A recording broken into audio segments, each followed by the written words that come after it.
The question of who rules America has been debated throughout America's own history.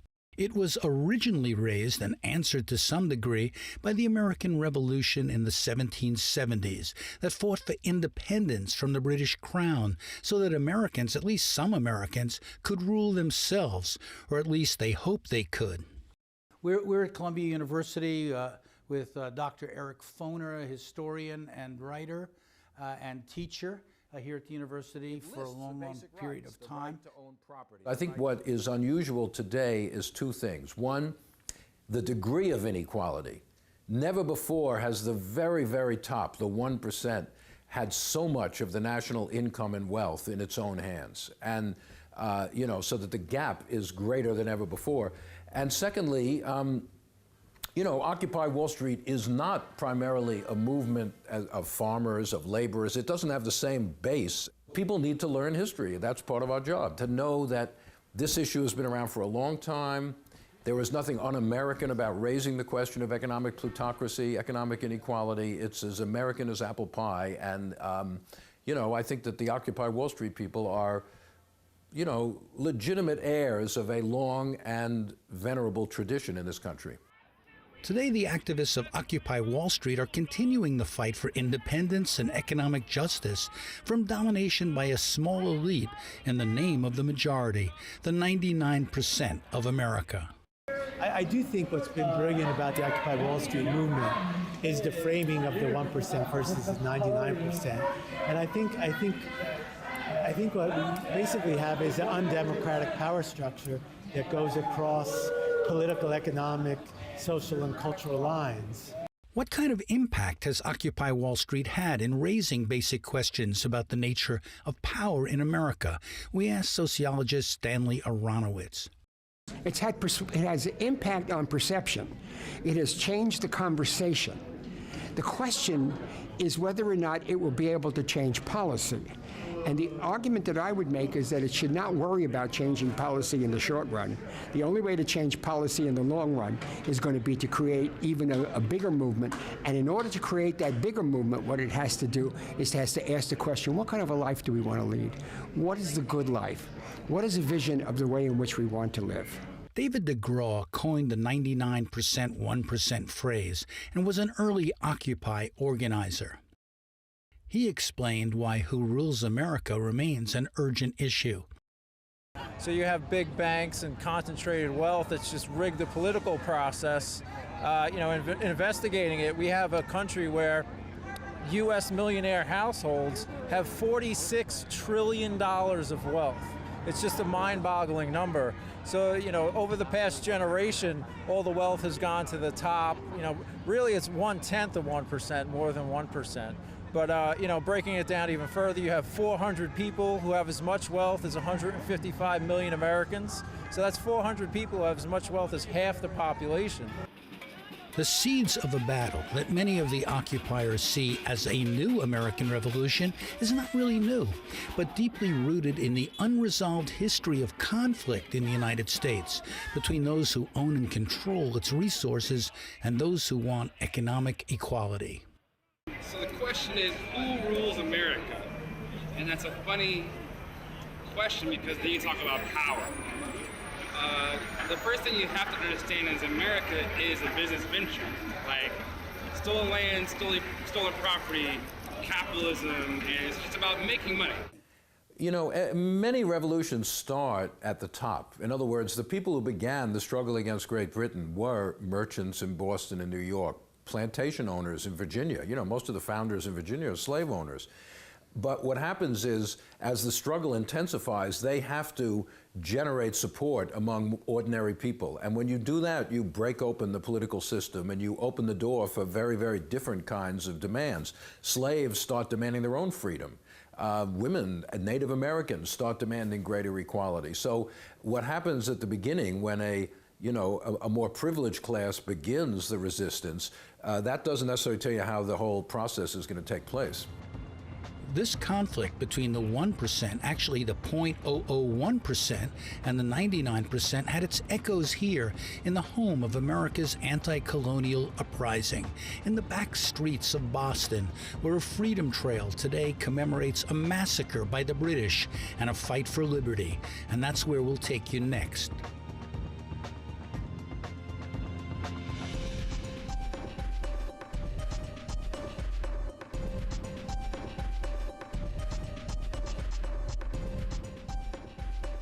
Was the American Revolution really a revolution?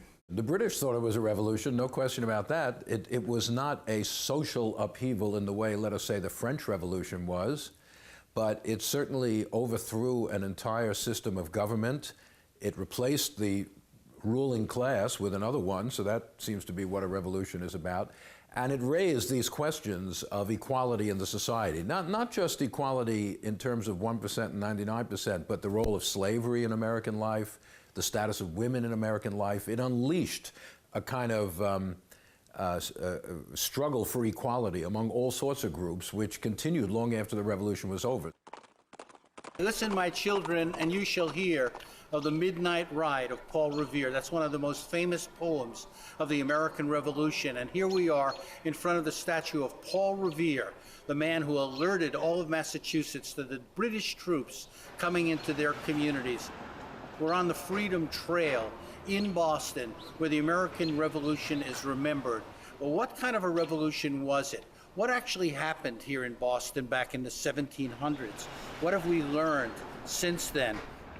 Thousands of tourists and students visit these revolutionary monuments every day, but most have only a foggy idea of what really happened and tend to repeat the mythologies that are taught in their schools. Here was Paul Revere. Paul Revere was one of the great revolutionary heroes. Are you kids here to see the statue of Paul Revere? Yes, we are. Can I ask you a question about it? Sure. We're doing a little TV program here. Yeah. Who was Paul Revere? What was this all about? Do you know? He was a founding Midnight father. Ride Yeah. Midnight Ride. to warn about the British were coming. Did you know that he was a very rich businessman, a silversmith here in Boston, and that he wanted to be in the Continental Army and they wouldn't let him in? Did you know that? I didn't know that. Did not know that. Did you know that in Boston there was this merchant class, business leaders, the 1%, who were really running the whole show in many ways, and that the people were not as involved because back then there were slaves, there were indentured servants, there were a lot of people who didn't have a say in what was going on. Did you know about that? No idea. I didn't know anything about Paul Revere. We would love to learn from Where did you learn about the revolution? I'm supposed to learn about it in history, but I don't pay attention. My brother Bill here has taught history to students in Massachusetts for many, many, many years, and has followed, the various debates about our history. What was it about this revolution? Was it a popular uprising, or was it sort of led by elites here in Boston? Well, both were true. There were popular elements. Ordinary people did resent the British. Ordinary people did participate in riots and boycotts. But there was a 1% back then. The leaders of the revolution both led it and channeled it. They were certainly not above using words like liberty and freedom to deflect and distract people from their own discontents in the colonies. And their own interests. I mean, the business class of Boston didn't want more taxes on their products. They wanted to compete with the British goods. They felt they shouldn't be taxed. And as a result, there was the original Tea Party here in Boston. Right. And there were, merchants like John Hancock, who was into smuggling goods. And you're right, they didn't want to pay British taxes. I mean, there were other factors behind the revolution as well. But when this revolution was codified in 1787 at the Constitutional Convention, the people who were invited were the large landowners, the slave owners, the merchant class, no women, no Indians, no blacks, no working people. Actually, there were slaves that were inspired by the revolution to try to get their freedom. Some actually did. I think the idea of the revolution and the idea of democracy were radical, inspiring, revolutionary, in ways that actually might have made the leaders uncomfortable, since some of them themselves owned slaves. They really didn't want this to go viral in the way it did around the world. So who ruled America then? In a way, their grandchildren are ruling it today. And sometimes direct descendants of those people. So, there was a certain amount of class mobility. Indentured servitude disintegrated due to the chaos of the revolution. But I don't think the people who led the revolution really intended a social revolution. That was really not what they were thinking about. After the revolution, people like Daniel Shays in Western Massachusetts, a farmer, a captain in the revolution, did try to inspire, organize another rebellion against those who he saw as replacing his British masters. This time, they were the colonial leaders.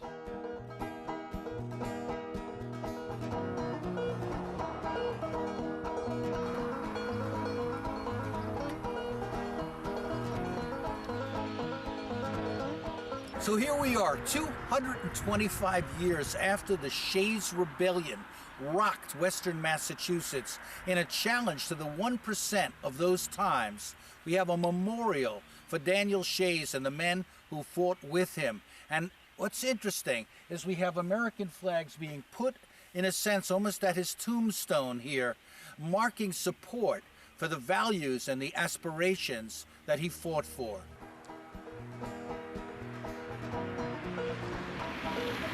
My name is Dave Rothstein. You're at the Stagecoach Tavern in Western Massachusetts, town of Sheffield. And this painting is a painting of Daniel Shays' militiamen. Daniel Shays fought in the Revolution. They came back from the Revolution and found their farms being foreclosed and many put in prison because of the same debt crisis that we're experiencing now. There are many similarities, but essentially one of the promises of the revolution was to annul the foreign debt. And the farmers came home and discovered the debt was even greater and the banks were even tougher. Today, the Shays Rebellion is mostly forgotten, but it lives on YouTube with songs and dramatic recreations. Shays now unsheathed his sword and ordered the fife and drum players to strike up a tune. The men began marching in cadence. The irony, says historian Eric Foner, is that Shays was just a frontman for a mass movement. In fact, it was the opponents who said it's Shays' rebellion in order to find a kind of boogeyman, they could attack. So let's forget about Shays as a person and think about the mass movement, the farmers, the ordinary laborers who took to the streets, shut down the courts, and said, wait a minute, we had a revolution. We have installed a government that's supposed to represent the people here in Massachusetts, and yet it's talking, it's the bankers and the landowners and the merchants who are getting the benefit of everything. It was the first Occupy Wall Street movement. They petitioned the government in Boston for redress, and the government ignored the petitions. And they're having still had their arms, they went to these court sites and picketed to prevent the courts from sitting. Succeeded to some extent until private militias were formed and the Massachusetts militias were formed to suppress it. It was suppressed right near here, right? The last battle was fought in Sheffield. It was led by Brigadier Ashley, the Ashley House is still here. And Colonel Ashley, his parents, were one of the heroes of the revolution. So here we have the same family building independence, but then trying to suppress it. If many white Americans were disappointed by the achievements of the American Revolution, what about blacks and Native Americans? In 1730, when Sheffield was incorporated, there were 30 black families in Sheffield. Half were slaves, half were free. But the famous story is, again, at the Ashley House. One of the servants, Elizabeth Freeman, called Ma Betts, overheard all the talk about the Massachusetts Declaration of Independence at the dining table. And it occurred to her that she might qualify. And she actually filed in the court of Great Barrington and won her freedom. So here you have the court giving freedom on one hand and suppressing freedom on the other. Years later, a small black community in the area that Daniel Shays made famous became the home of a young man who would become a leader of the fight for civil rights. He coupled concerns for racial equality with demands for economic justice. Today, in the center of his hometown of Great Barrington, Massachusetts, there's a wall mural celebrating his political and intellectual contributions. It includes quotes from President Barack Obama and Martin Luther King. Dr. W.E.B. Du Bois. Du Bois was one of the giants of the 20th century, although of course he's born in the 19th century.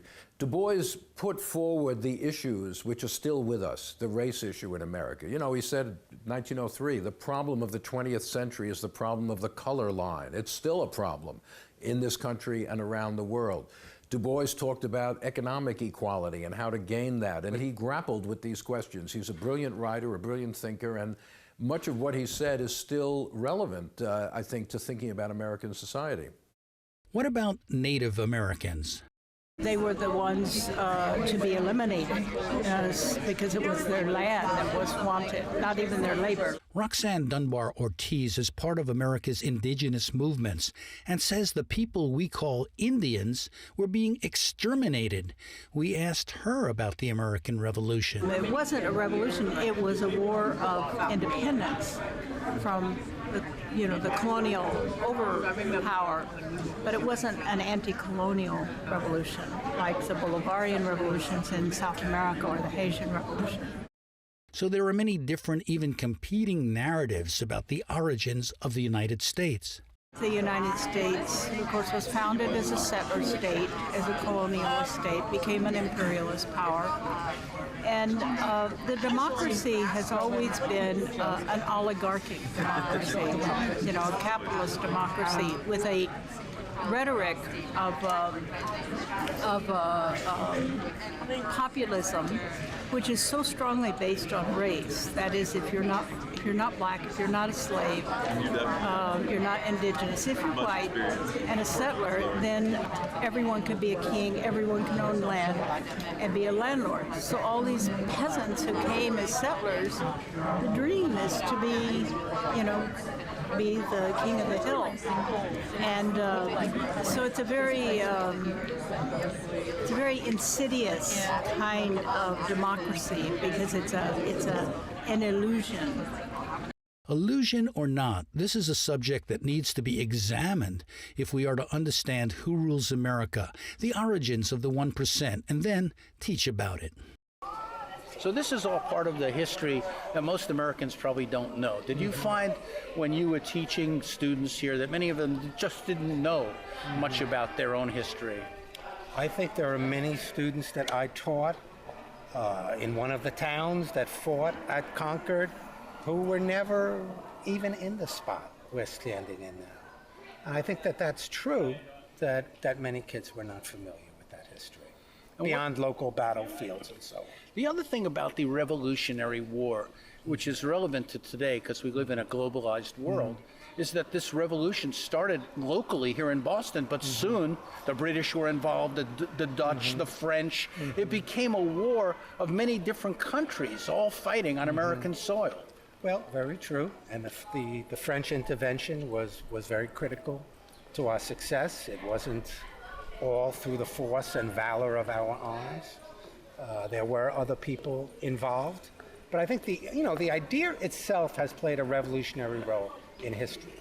But the idea itself did not create a deep social revolution in the United States. And to this day, people are distracted by words like liberty and freedom and justice in the same way that they were back then. Ironically, the original Tea Party, which inspired the modern right-wing Tea Party movement today, was actually a protest against an earlier form of corporate imperialism. Why was tea the issue, not corn or whiskey or something like that?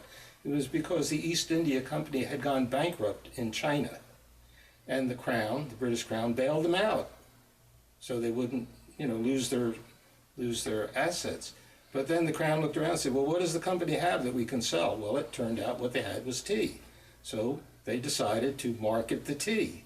And that's why it was tea that was the tax issue. So here you have a big financial failure, and it was global. The implications rippled across the Pacific, rippled across the Atlantic, and we have the Boston Tea Party. Throughout our history, there have been sort of conspiracy theories about all of this. I mean, today, for example, both the right and the left seems to see the Federal Reserve Bank as sort of a conspiracy concocted in 1913 without any proper process and kind of running the show. Yeah, well, you know, conspiracy theories, conspiracy thinking is deeply embedded in our political culture. My PhD supervisor, my mentor, Richard Hofstadter, wrote the famous book in the 1960s, The Paranoid Style in American Politics, in which he traced out various kinds of conspiratorial thinking, whether it was Catholics who were before the Civil War trying to undermine America, or you know, various other groups at various times, immigrants, others trying to, you know, destroy the American culture, or the Trilateral Commission, remember them in the 1970s, were supposedly ruling the whole world. Now the Federal Reserve, right, if we only abolished the Federal Reserve Bank, everything would go back to some utopia of the past. Throughout U.S. history, you see various right-wing movements point out scapegoats in the society, and they're usually the folks who are already marginalized in some way or another. And what happens is that there comes a moment when it becomes really useful for the elite powers, whether they're in government or corporations, to encourage these movements. So you get a Tea Party, or you get a militia movement like in the 90s, or you get the Ku Klux Klan in the 1800s. And what this is all about is taking angry, mostly white people who are mostly somewhat privileged and convincing them that they're about to fall down the social economic ladder. I guess the basic problem with conspiracy theories is that no group can fully determine what happens. Even people with great power launch things, and then they kind of lose control of them, and things happen in a way that is unpredictable. When you look back at history, and you maybe can see, because of, you know, it's a long time ago, all of these forces, yet today somehow in the news we never see these forces. What we see are politicians spouting various, you know, rhetoric and speeches, but we don't really know whose interests they're serving, who's behind the scenes. Well, this is why we need research. We need an understanding of who rules America. Because the mythology today is that it is the people who rule America. And most folks don't know a great deal in terms of specifics about the role that corporations play, the way politicians are tied to corporate interests. Change is possible. I think when one talks about who rules America and a power elite, one should not use that to simply fall into a kind of quietism and say, well, nothing is possible, no change is possible, everything's under control. Many of the major popular movements in our history have been big surprises. You know, nobody expected them to come. And I think the same thing with Occupy Wall Street. Nobody expected Occupy Wall Street to come up simply out of nowhere. And so I think, we have seen that over and over again in our history, and we will continue to. People say the 1%, and we are the 99%. But when I broke down the numbers, it was really it is a couple hundred people in this country that have immense wealth. If you look at our election process, it's something like 1/100 of 1% accounts for something like 80% of the campaign finance. I mean, that's insanity. I mean, it's a rigged game.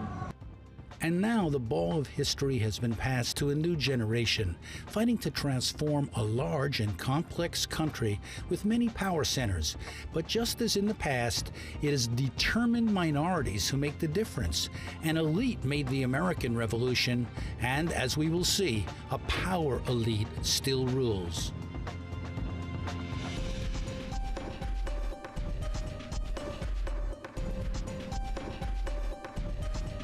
Coming up in the next episode of Who Rules America, how the military and the corporations took over. The people who rule America are the large corporate entities, which are supranational. They have no loyalty to the nation state. Next time on Who Rules America.